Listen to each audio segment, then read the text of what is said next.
हैं। दोस्तों, कहते हैं कि इंसान दुनिया से नहीं हारता लेकिन अपनों से हार जाता है। एक हंसते खेलते परिवार के साथ जो हुआ वह किसी ने सोचा नहीं था। 2 करोड़ का इंश्योरेंस रखने और नंबर 1 किसान बनने की ख्वाहिश रखने वाले एक व्यक्ति के परिवार के 6 लोगों को बेहद रहस्यमय तरीके से रास्ते से हटाया गया। प्लानिंग कुछ इस तरह से की गई कि हर कोई चकरा गया। सगा भाई कुछ और बता रहा था लेकिन सच्चाई कुछ और थी, और वही सच जब सबके सामने आया तो लोग हैरान रह गए, क्योंकि कोई सोच भी नहीं सकता कि ऐसा भी हो सकता है। दरअसल तारीख थी 10 मई 2024 और इसी रात उत्तर प्रदेश के सीतापुर जिले में खामोशी से एक बहुत बड़ी वारदात हो जाती है। केस ही कुछ ऐसा था कि हर किसी की आंखों में आंसू और सवाल थे। खास जिस जगह वारदात हुई वह था कस्बा रामपुर मथुरा का पल्लापुर गांव। 11 मई की सुबह दिन निकलते ही लोग एक 2 मंजिला घर के बाहर एकत्र हो गए थे और आला अधिकारी जांच में जुट गए थे। रात के वक्त किसी ने इस घर में रहने वाले 45 साल के अनुराग सिंह, 40 साल की उनकी पत्नी प्रियंका सिंह, 62 वर्षीय मां सावित्री और अनुराग के 4 साल के बेटे अधिक व 12 व 8 साल की लड़कियों अश्वी व अराना को रास्ते से हटा दिया गया था।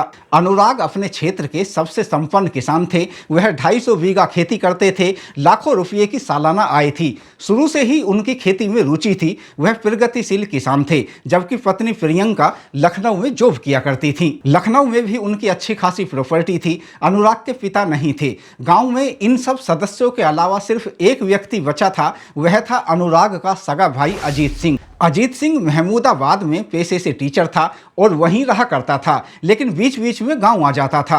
अनुराग के ताऊ व उनके बेटे आदि खानदान के अन्य लोग भी थे जो गांव में अलग रहते थे। मौके पर पहुंची पुलिस को अजीत ने बताया कि वह तो इसलिए बच गया था क्योंकि उसने एक कमरे में खुद को बंद कर लिया था। देर रात मां सावित्री ने उसे आकर यह बताया था कि अनुराग नशे में है और वह एक एक करके सबको रास्ते से हटा रहा है। इसके बाद यह मान लिया जाता है कि अनुराग ने सबको रास्ते से हटाकर खुद भी दुनिया को अलविदा कह दिया। वारदात इतनी बड़ी थी कि सब लोग दहल जाते हैं। तमाम रिश्तेदार मौके पर आ चुके थे। अनुराग की पत्नी प्रियंका के भाई अंकित सिंह ने ऐसा मानने से ही इनकार कर दिया, क्योंकि अनुराग बहुत सुलझा हुआ व्यक्ति था। वह नशे का आदी बिल्कुल नहीं था। अनुराग की रुचि सिर्फ खेती में थी और उन्होंने सरकारी नौकरी की तरफ कभी ध्यान नहीं दिया था, क्योंकि उनका उद्देश्य शुरू से ही साफ था कि सिर्फ खेती ही करनी है, और इसलिए उन्होंने एग्रीकल्चर से बीएससी की पढ़ाई की। अनुराग के पास 250 बीघा खेती थी। इसमें 150 बीघा खेती उनकी अपनी थी, जबकि 100 बीघा ठेके पर ली गई थी।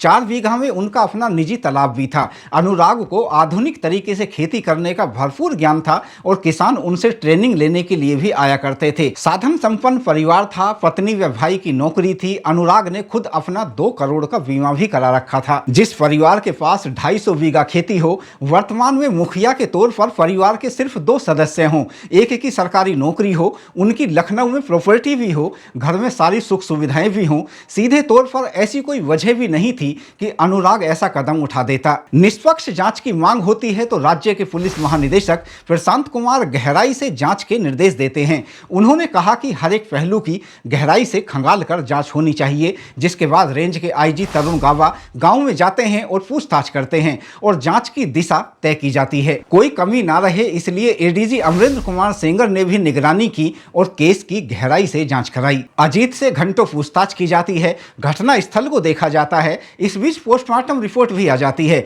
जिसमें अनुराग के सिर पर गोलियों के 2 निशान मिलते हैं। उनका एंगल कुछ ऐसा था कि खुद कोई व्यक्ति ऐसा नहीं कर सकता। उसके पेट में शराब का कोई अंश ही नहीं था। इससे यह साफ था कि अनुराग ने नशा नहीं किया था। शक के दायरे में आए अनुराग के भाई अजीत से जब गहराई से पूछताछ की जाती है तो उसका कबूलनामा सुनकर पुलिस अधिकारी भी दंग रह जाते हैं। इस पूरी वारदात का सबसे बड़ा खिलाड़ी कोई और नहीं बल्कि अनुराग सिंह का सगा भाई अजीत सिंह ही निकलता है। दरअसल अनुराग के पिता के नाम पर एक पुराना लोन चला आ रहा था और अजीत सिंह यह चाहता था कि गांव की जमीन को बेचकर उस लोन को चुकता कर दिया जाए। इसके अलावा उसे भी जमीन से हिस्सा दिया जाए, जबकि अनुराग यह चाहता था कि वो दोनों भाई मिलकर मेहनत करें और अपनी कमाई से उस लोन को चुकता करें। और अनुराग यह नहीं चाहता था कि गांव की जमीन का बंटवारा हो, जबकि अजीत सिंह के मन में यह बात बैठ गई थी कि यदि अनुराग उसे जमीन नहीं देगा तो वह अकेला पड़ जाएगा और वह हर सूरत में अपना हिस्सा चाहता था। और जब ऐसा नहीं होता तो इसके लिए वह एक बहुत बड़ा अजीत सिंह प्लान तैयार कर लेता है और वह प्लान करता है कि वह पूरे परिवार को ही एक दिन रास्ते से हटा देगा। बंटवारे को लेकर दोनों भाइयों के बीच बहुत ज्यादा अनबन हो चुकी थी। अजीत सिंह पूरा प्लान तैयार कर चुका था।